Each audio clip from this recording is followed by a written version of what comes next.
olá alunas, sejam mais uma vez bem-vindos ao Se Liga na Educação. Eu sou a Débora, professora de Química, e hoje daremos continuidade com o assunto de Química Orgânica. Hoje vamos trabalhar exclusivamente a desidratação.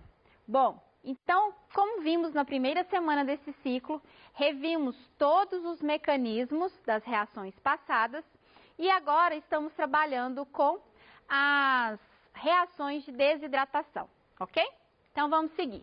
Então, o mecanismo que nós vamos trabalhar, ela é de eliminação, porém de desidratação, e esse conteúdo está na segunda semana do PET, volume 6.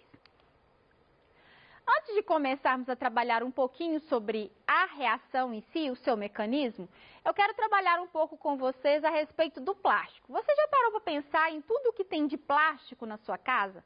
Normalmente, quando referimos a esse composto ou a essa forma, esse material, sempre trabalhamos a questão da garrafinha plástica, né? Então, sempre falamos da sacolinha plástica, garrafinha plástica, mas já perceberam tudo que tem de plástico no nosso dia a dia? Desde quando levantamos, a escova de cabelo, a escova de dente, o tubo de pasta dental, enfim, tudo que temos de plástico ao nosso redor. É muita coisa.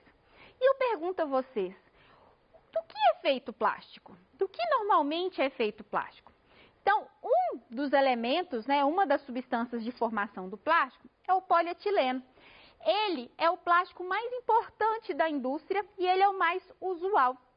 Ele não está apenas em alguns plásticos específicos, mas sim numa grande variedade. Obtém-se pela polimerização do eteno.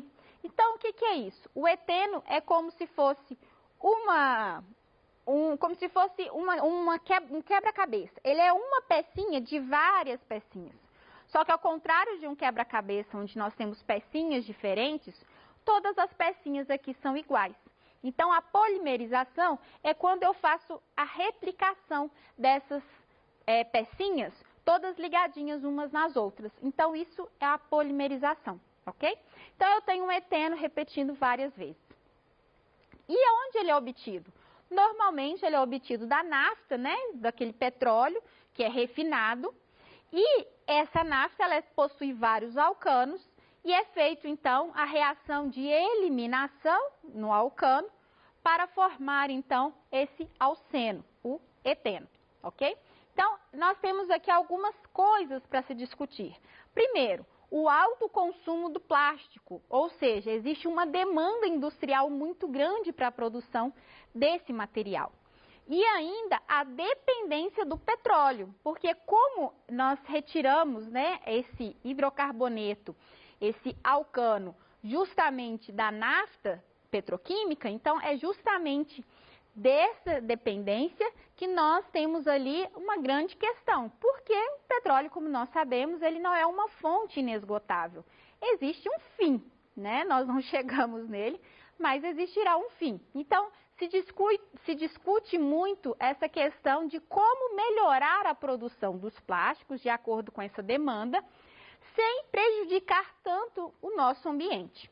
Então, essa discussão eu vou deixar para a gente discutir um pouco mais para frente e vamos conhecer, então, os mecanismos de eliminação. Bom, então, como nós vimos, a eliminação é quando eu tenho uma molécula e eu vou remover parte dessa molécula, formando, então, dois novos produtos. Ela pode acontecer de forma intra ou de forma inter. Lembra? Intra, para dentro. Então, interno, intra. Então, ele está acontecendo dentro da molécula. Inter, internacional, para fora. Inter, está acontecendo entre duas ou mais moléculas, ok? Bom, então a desidratação intramolecular, o próprio nome já fala, desidratar. Quando usamos esse termo, tem uma criança que está desidratada. O que está acontecendo com essa criança? Ela está com falta de água. Então, a reação de eliminação, um dos produtos formados vai ser a água. Então, a desidratação intramolecular ocorre quando uma molécula de álcool elimina água e forma um alceno. É necessária a presença de um catalisador, como o ácido sulfúrico concentrado, ou o óxido de alumínio, ou até mesmo o óxido de silício. O óxido de alumínio é o Al2O3 e o óxido de silício é o SiO2. E também precisa de uma temperatura alta, essa temperatura é 170 graus. Então, quando você estiver diante de uma desidratação intramolecular, na seta vai ter na parte de cima o catalisador e na parte de baixo o valor da temperatura. Se o valor da temperatura for 170, estamos falando de uma desidratação intramolecular. Então, o que vai acontecer nessa desidratação? Eu vou ter, então, a formação da água, a perda do hidrogênio e do OH e a formação, então, a restauração da dupla ligação, ok? Então, a desidratação intramolecular, ela é mais fácil de acontecer quando eu tenho um álcool terciário, depois um álcool secundário e ainda um álcool primário. Isso por conta justamente daquela interação, aquela diferença de eletronegatividade que havia comentado com vocês na semana passada. Então, quando eu tenho um carbono que está ligado a outros carbonos, não faz diferença a eletronegatividade. O que vai fazer essa diferença é justamente o ligante diferente, um hidrogênio, um oxigênio. Então, dessa forma, os álcools terciários têm mais facilidade de sofrer essa reação do que o secundário e o secundário do que o primário, ok? Então, aqui eu tenho o exemplo de desidratação intramolecular, onde eu tenho a perda do meu OH e H da mesma molécula, formando a minha água e ainda restaurando a insaturação e formando, então, aqui o meu alceno. Bom, quando um grupo OH se encontra no meio de uma cadeia carbônica, o que gera duas ou mais possibilidades de eliminação de hidrogênio, darão então origem a compostos diferentes. Então, assim como na substituição eu poderia substituir aquele hidrogênio específico que seguia a regra, mas também poderia substituir outros hidrogênios ali, aqui nós teremos a mesma situação.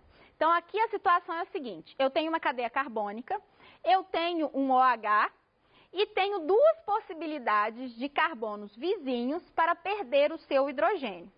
Um é um carbono terciário e o outro é o carbono secundário. Nessa circunstância, nós teremos, então, alguns produtos sendo formados. Observem que eu destaquei esses hidrogênios de cores diferentes, justamente para facilitar a visualização. Então, observe que um hidrogênio, o hidrogênio vermelho, está ligado a um carbono terciário. E o outro hidrogênio, o hidrogênio azul, está ligado a um carbono secundário. Entre o carbono terciário e o carbono secundário, o carbono terciário é mais fácil de ser removido, né? Mais fácil de eu remover aquele hidrogênio. Logo, eu vou ter a formação de água considerando esse hidrogênio. E aí eu vou ter, então, a minha formação da dupla ligação. No entanto, acontece que diante das moléculas, dos choques efetivos que acontecem, como nós vimos ali na cinética lá no segundo ano, há a possibilidade ainda desse OH se ligar ao hidrogênio azul, ao hidrogênio que está no carbono secundário. Dessa forma, também se restaura a insaturação, contudo, eu vou ter esse hidrogênio vermelho aqui na molécula. Então, observe que aquela substituição, aquela perda que segue a regra, ela vai ser formada com maior porcentagem, numa maior quantidade. Enquanto que aquelas outras substâncias formadas, em outras circunstâncias, terão menor quantidade, ou seja, terão menor porcentagem dentro da formação desses produtos, ok? É interessante, sempre que você fizer esse tipo de reação, ficar atento ao que se pede. Normalmente, as questões vão ressaltar qual tipo de produto você quer. Se é o produto majoritário, é o produto que segue a regra. No caso, seria esse primeiro produto formado. Agora, Se ele pede todos os produtos formados, você precisa então entender que vai se formar mais de uma molécula, mais de uma substância orgânica, ok? Bom, então agora vamos trabalhar a desidratação intermolecular, internacional, para fora.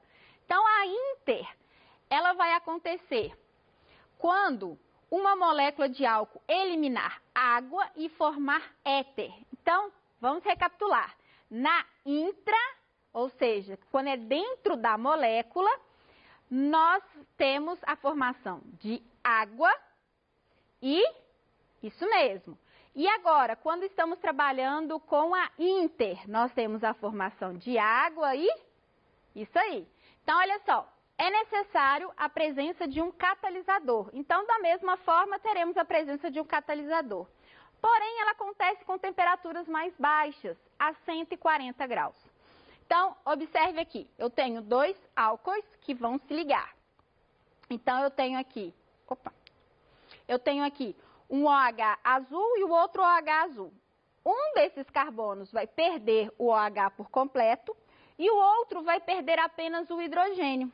Dessa forma, eu vou ter a formação da molécula de água e a cadeia que ficou sem ninguém, né, só com os carbonos, vai se ligar ao oxigênio, formando o meu éter. Então, dessa forma, eu vou ter, então, ali, justamente a formação do éter, ok? Bom, aqui eu tenho como exemplo a desidratação intermolecular do etanol. Então, observe que, através do etanol, eu consigo fazer, então, essa desidratação intermolecular. Então, eu tenho aqui dois etanóis que vão se reagir entre si, formando a água e esse éter. Também pode acontecer uma mistura entre esses álcoois. Então, nem sempre vai ser sempre o etanol com etanol. Eu posso ter outras substâncias ali. Então, por exemplo, aqui vai ser uma desidratação intermolecular, mas observe que a molécula que está de amarelo é diferente da molécula que está em branco. Logo, eu vou ter ali uma reação de desidratação, formação de água, porém, eu vou ter ali diversas combinações possíveis. Então, por exemplo, a molécula que está de amarelo, ela pode se chocar com outra molécula que está também de amarelo, formando a água e ainda o éter. A molécula que está em branco, ela pode reagir com outra molécula que está em branco, formando água e éter. E ainda a molécula que está de amarela pode se ligar, pode reagir com a molécula que está em branco e formar um terceiro éter diferente, e a água. Então, na verdade, gente, nessa situação, nós temos aqui uma grande mistura de produtos, porque eu não vou ter só uma moléculazinha, né, que eu representei aqui de amarelo, e outra moléculazinha que eu representei só de branco. Eu vou ter muitas das duas e elas vão estar todas no mesmo ambiente. Logo, eu vou poder ter uma mistura das duas, ok? Então, só para vocês terem uma ideia, então, das possibilidades que podem acontecer nesse caso. Bom, então voltando a falar um pouquinho sobre o plástico e o porquê que essa reação de desidratação é tão importante. Então, como nós falamos, existe uma grande demanda, né, no uso desse plástico. E quando eu falo dessa demanda, gente, eu entro na questão de consumo mesmo. E quando eu falo de consumo, eu entro na questão de descarte. Então, não é novidade para ninguém que existe, né, diversas fotos, diversas reportagens mostrando o quão prejudicial é o plástico, né, o quão é prejudicial, o impacto ambiental que isso gera, não só nos nossos oceanos, mas também dentro da nossa cidade. Então, há essa necessidade de se pensar a produção do plástico e se pensar essa questão do consumo. E, apesar disso, ainda tem essa demanda e essa dependência com o petróleo. Justamente esse refino do petróleo e todo esse processo de formação, que também é um processo que desprende ali gases e tudo mais. Bom, então nós precisamos pensar estratégias e necessidades para atender, então, essa produção de plástico de uma forma mais sustentável. E aí nós temos então a formação dos bioplásticos. Lembra que eu falei com vocês que o eteno era aquela partezinha, a pecinha inicial de todo um quebra-cabeça de peças iguais? Bom, então, o bioplástico, ele continua tendo o eteno como a pecinha principal. A diferença é aonde nós vamos obter ele. Nesse caso, nós vamos obter ele de um álcool. E o Brasil é um dos principais produtores de álcool do mundo. Logo, se eu tenho uma produção mais sustentável, de uma fonte renovável, de uma fonte mais limpa, eu consigo trabalhar melhor o impacto que esse processo de produção de plástico tem sobre o meio ambiente. Ainda temos a questão do consumo e o descarte. Contudo, trazemos um pouco mais de estratégias sustentáveis para essa produção. Então, a formação dos bioplásticos é quando eu tenho a desidratação de um álcool. Então, quando eu vou trabalhar com vocês algumas questões aqui no quadro, eu quero que vocês tenham em mente toda essa discussão que nós trabalhamos, porque é justamente essas discussões que sustentam a necessidade de se entender a importância desses tipos de mecanismo de reação orgânica, principalmente para a indústria. Bom, vamos trabalhar agora aqui com alguns exemplos de mecanismos de reação para entendermos melhor o que foi tratado na aula de hoje. Então, acompanhem comigo. Primeira coisa que vocês vão perceber, estamos falando de uma desidratação. Tem aqui o OH, tem aqui o OH. Quando é uma desidratação intra, a temperatura é mais elevada. Quando a temperatura é mais baixa, estamos falando de uma intermolecular. Logo, vai acontecer entre duas moléculas. Então, aqui CH3, CH2, OH. Desculpem aí a montanha e o subir e descer morro. Então, olha só, nessa situação aqui, eu sei que ela é intra e vai liberar o quê? A água. E vai formar aqui, o que que nós vamos ter aqui? Nós vamos ter uma restauração de dupla. Mas qual hidrogênio eu vou usar? O hidrogênio da esquerda ou o hidrogênio da direita? Bom, vamos avaliar os carbonos no quais eles estão ligados. Aqui eu tenho um carbono primário, enquanto aqui eu tenho um carbono secundário. Então, de forma majoritária, esse hidrogênio vai se ligar ao OH. Então, vai formar um CH3 com CH dupla CH3. Esse estará em maior quantidade.